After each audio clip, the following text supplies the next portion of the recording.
Bismillahirrahmanirrahim. Assalamualaikum warahmatullahi wabarakatuh.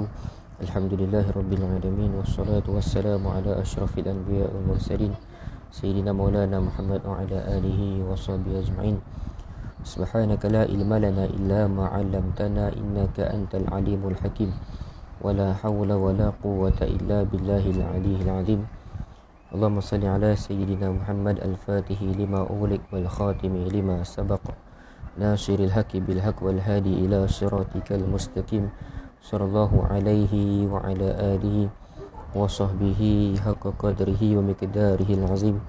Bismillahirabbil azim wa rasulil karim wal malaikatil muqarrabin. Salatu wassalamu alayka ya sayyidi ya Rasulullah, khudh bi yadi qalat sayyidati adrikni. La ilaha illallah wahdahu la syarika lah, lahul mulku wa lahul hamdu wa huwa ala kulli syai'in qadir. Amma ba'd.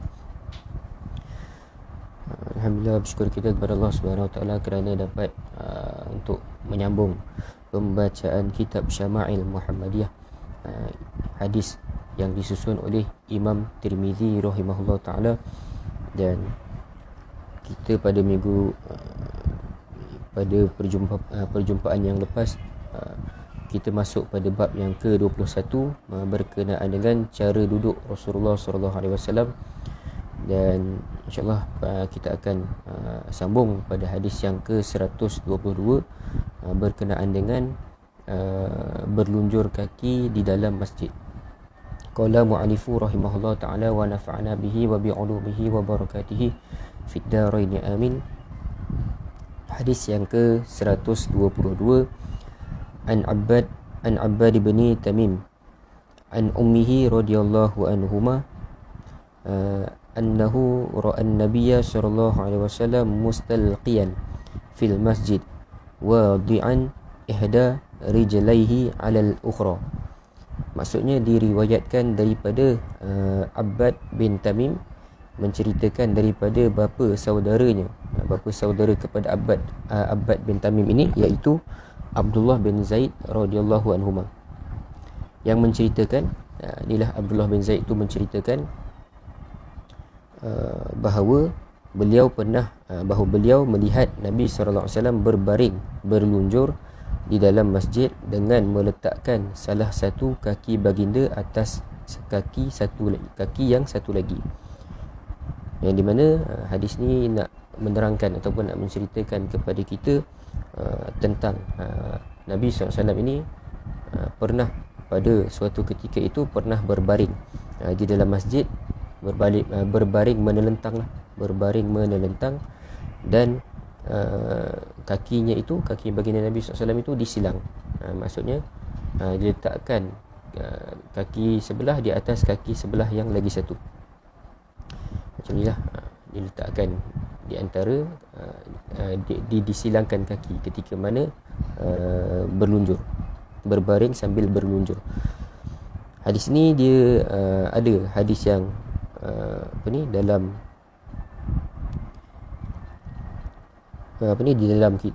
Sahih Muslim, dan hadis ni pun ada juga diriwayatkan di dalam Sahih Muslim.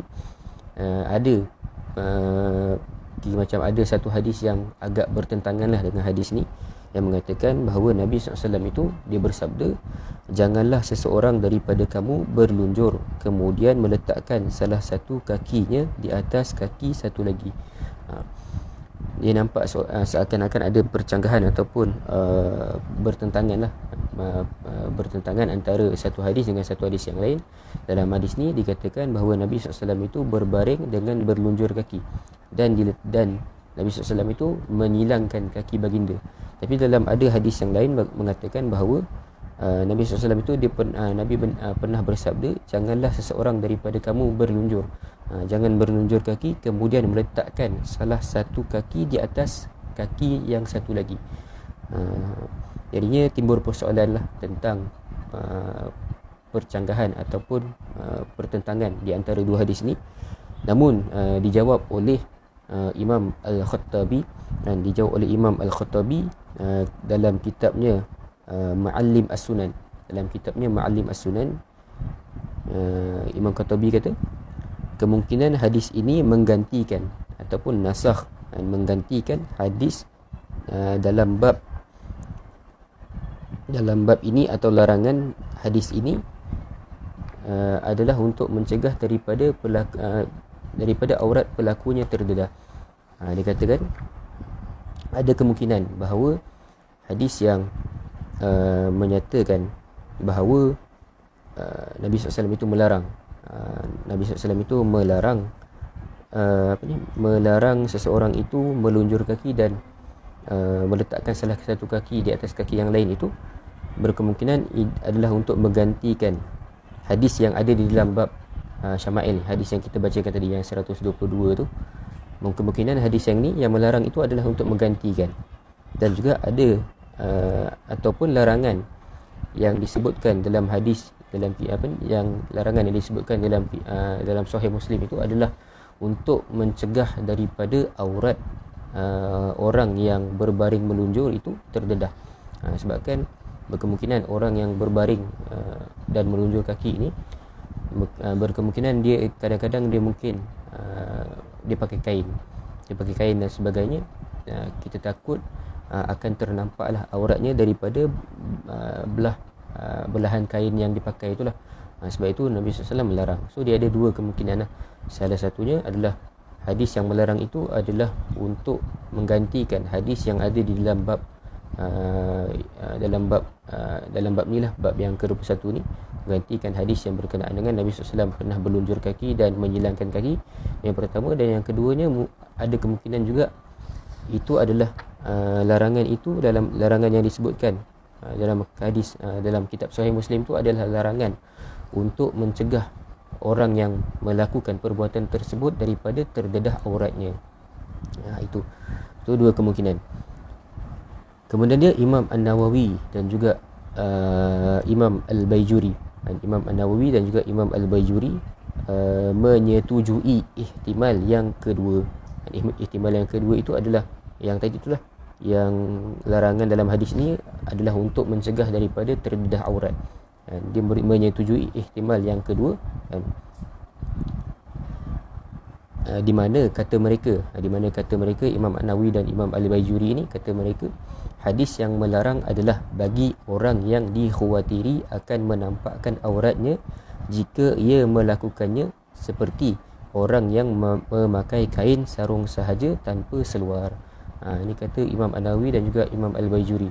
Dia menyetujui andaian yang kedua lah, di mana larangan tersebut adalah untuk mencegah daripada seseorang itu terdedah auratnya. Dan itu hanyalah untuk orang yang dikhawatiri akan auratnya akan terdedah jikalau dia berbaring, berlunjur dan juga pada ketika itu dia memakai kain sarung tanpa dipakaikan seluar di dalamnya. Pakaikan seluar inilah seluar biasa orang pakai itu, seluar yang macam tabligh pakai tu kan. Itu apa yang pandangan yang andaian yang diambil oleh Imam An-Nawawi dan juga Imam Al-Baijuri ialah andaian yang kedua lah. Larangan tersebut adalah untuk mengelakkan daripada aurat pelakunya ataupun orang yang melakukan perbuatan tersebut terdedah. Hadis yang membenarkan pula adalah khusus bagi yang tidak ada kebimbangan akan terdedah aurat, seperti orang yang memakai seluar. Hadis yang membenarkan macam hadis yang kita bacakan tadi itu, Nabi SAW itu pernah berbaring dan berlunjur kaki, dan Nabi SAW itu pernah menyilangkan kakinya. Diletakkan kaki kanan itu di atas kaki kiri ketika mana berbaring. Dan hadis yang membenarkan ini adalah khusus bagi orang yang tidak ada kebimbangan akan terdedah auratnya, seperti orang yang memakai seluar. Orang yang pakai seluar ni tak adalah nak terdedah auratnya kalau dia baring sekalipun.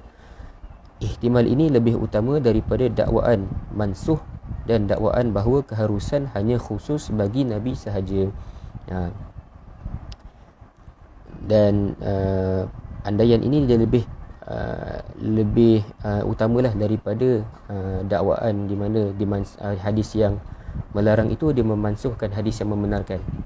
Itu dia lebih utama. Yang ni lah pandangan yang tidak ada nak mendedahkan aurat tuan, larangan untuk mendedahkan aurat daripada terdedah aurat lah.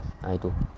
Dan juga ada yang dakwaan mengatakan bahawa keharusan yang dibenarkan bahawa Nabi SAW itu hanyalah Nabi SAW melakukan perkara tersebut itu khusus untuk Nabi saja. So dua dakwaan memansuhkan hadis lain dan juga dakwaan membenarkan hanya untuk Nabi SAW, Nabi saja yang boleh buat, dikhususkan untuk Nabi. Itu tidak diterima lah. Dan kita mengambil pandangan Imam An-Nawawi dan juga Imam Al-Baijuri yang mereka mengatakan larangan itu adalah bagi orang yang dikhawatiri lah akan terdedah auratnya jika orang yang melakukan perbuatan tersebut berbaring sambil melunjur kaki itu tidak memakai tidak memakai seluar, dia hanya memakai kain sarung sahaja. Itu. Jadinya boleh diharuskan. Jadinya pengajaran yang kita boleh ambil untuk supaya kita lebih mudah faham adalah keharusan berbaring sambil menyilang kaki di dalam masjid dengan syarat dia harus menyilang berbaring dan juga menyilang kaki di dalam masjid dengan syarat tidak mendedahkan aurat. Dengan syarat tidak mendedahkan aurat. Jika aurat terdedah, maka perbuatan tersebut ditegahlah. Perbuatan tersebut tidak boleh dilakukan. Kita boleh nak baring ataupun nak berlunjur kaki di dalam masjid, tapi dengan syarat aurat kita tidak terdedah. Kalau aurat kita akan terdedah kalau kita buat perkara itu, maka kita ditegah untuk melakukannya. Itu yang keduanya, menurut Imam An-Nawawi, dalam hadis ini terdapat dalil bagi keharusan bersandar dan berbaring menelentang atau berlunjur di dalam masjid. Kalau mengikut Imam An-Nawawi lah, menurut Imam An-Nawawi, dalam hadis ini juga terdapat dalil. Dalil ni kira macam bukti lah, pembuktian dalil bagi keharusan untuk kita ini bersandar dan juga berbaring, bersandar ataupun berbaring menelentang di dalam masjid, ataupun kita nak melunjur kaki di dalam masjid pun tidak ada masalah, diharuskan. Tapi dengan syarat tadilah, dengan syarat tidak mendedahkan aurat. Itu yang paling utama lah. Sebahagian ulama antaranya Qadi'iyat berpandangan, ni pandangan ulama lain lah, yang bernama Imam Qadi'iyat berpandangan keharusan berbaring dalam masjid itu hanyalah kerana darurat atau ketika perlu sahaja. Ini kalau Imam Qadi'iyat dia kata keharusan untuk kita ini berbaring di dalam masjid itu hanyalah kerana darurat atau ketika perlu sahaja. Seperti dia bagi contoh lah, seperti kepenatan, ingin berehat ataupun seumpamanya, kerana ini bercanggah dengan kebiasaan Nabi SAW. Kebiasaannya di dalam masjid Nabi SAW, kebiasaannya di dalam masjid Nabi SAW akan duduk dengan cara duduk yang tenang dan tawaduk ataupun rendah diri. Sebab kalau kita nak ikut Nabi SAW, Nabi itu kalau berada di dalam masjid, baginda hanya akan duduk. Kebiasaannya baginda Nabi akan duduk. Kebiasaan ni benda yang selalu Nabi buat lah. Tadi macam ada hadis yang mengatakan Nabi SAW itu berbaring dan melunjur kaki itu kadang-kadang, tidak selalu, tidak kerap, kadang-kadang. Tapi kebiasaannya Nabi SAW akan kalau ketika mana berada di dalam masjid, Nabi akan duduk lah. Nabi akan duduk. Sebab itu Imam Qadi'iyat berpandangan bahawa boleh nak baring, diharuskan. Itu kena ada sebab.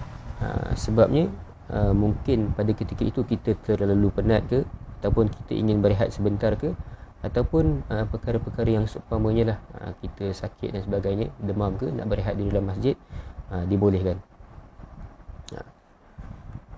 Tapi mengikut kebiasaan Nabi SAW, Nabi SAW akan duduk sahaja di dalam masjid, akan duduk, tidak berbaring lah.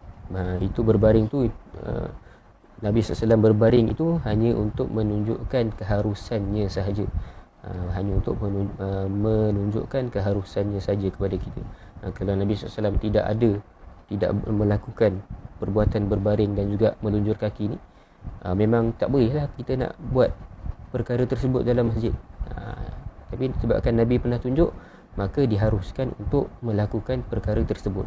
Okey. Tapi bagaimana pula cara baginda Nabi SAW duduk? Cara baginda Nabi SAW duduk ada beberapa cara ataupun kaedah. Yang pertama Nabi SAW itu akan duduk di dalam masjid dengan menggunakan dengan cara mutarabbi', iaitu duduk bersila. Itu yang keduanya, Nabi SAW akan duduk secara muhtabi, iaitu sebagaimana duduk kurfusa. Kurfusa ni yang kita dah terangkan pada perjumpaan yang lepas, bahawa di mana kedua-dua peha ataupun kaki kita ini kita rapatkan ke perut, dan tangan kita grip kita punya kaki tu. Tangan kita grip kita punya kaki. Duduk muhtabi ini iaitu sebagaimana duduk kurfusa. Cara duduk inilah yang paling kerap dilakukan oleh Nabi SAW ketika di dalam masjid. Nabi SAW seringlah duduk dengan cara duduk kurfusa ataupun muhtabi. Itu antara yang paling kerap Nabi SAW buat lah. Lepas tu yang kemudiannya adalah yang ketiga, duduk dengan keadaan muq'i, iaitu duduk dengan meletakkan dua pangkal peha, yakni punggung di atas dua tumit kaki, iaitu dua kaki dipacakkan atau ditegakkan di atas jari-jari dan kedua-dua lutut diletakkan di atas tanah. Macam kita macam mana saya tunjuk gambar lah, lebih mudah untuk kita untuk kita faham. Tak tahulah nampak ke tak ni. Ni cara duduk muq'i. Cara duduk muq'i ni dia macam tu.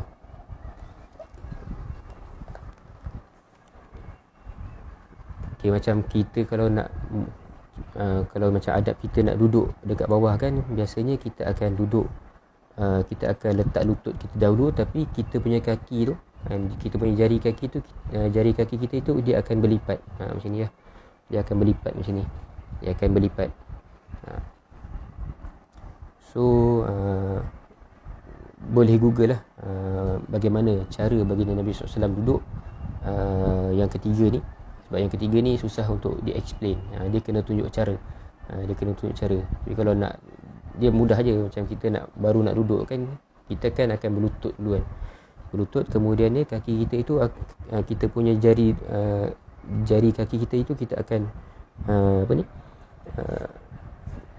kita akan kepekkan dia kan. Macam itulah. Kita akan pacakkan jari-jari kaki kita tu, dan kita duduk di atas tumit. Kita duduk di atas tumit kaki kita. Punggung kita itu kita dudukkannya di atas tumit kaki kita. Itu. Tapi yang antara yang sering dilakukan oleh Nabi SAW adalah duduk secara kurfusa. Duduk yang di mana diletakkan dua peha ini di rapat dengan perut dan juga dada, dan dipegang, digrip kedua-dua kaki tersebut dengan tangan. Tu. Dan juga Nabi SAW juga pernah duduk secara bersila lah. Secara bersila. Jadinya setakat itu sajalah perkongsian hadis berkenaan dengan cara bagaimana Nabi SAW duduk di dalam masjid, dan juga ada ada beberapa ketika bahawa Nabi SAW pernah untuk berbaring berlunjur kaki, berbaring sambil berlunjur kaki, iaitu Nabi SAW tidur di Nabi baring menelentang. Jadi setakat itu saja perkongsian hadis Syama'il Muhammadiyah pada tengah hari ini. Moga-moga ada manfaatnya, dan beramallah seberapa banyak yang kita boleh tiru amalan Nabi, kita tiru. Kalau kita tak mampu nak tiru semua, tapi janganlah kita tinggalkan semua. Allah Subhanahu wa taala alam. InsyaAllah kita bertemu pada hari esok, dan insyaAllah pada malam ini kita akan ada kuliah maghrib di UiTM kampus Seremban, Pusat Islam UiTM kampus Seremban. kita baca juga kitab Syama'il Muhammadiyah ini, tapi dalam bab yang pertama lagi lah. Dalam bab yang pertama kita akan sambung pada hadis yang kelima, insya-Allah. Assalamualaikum warahmatullahi wabarakatuh.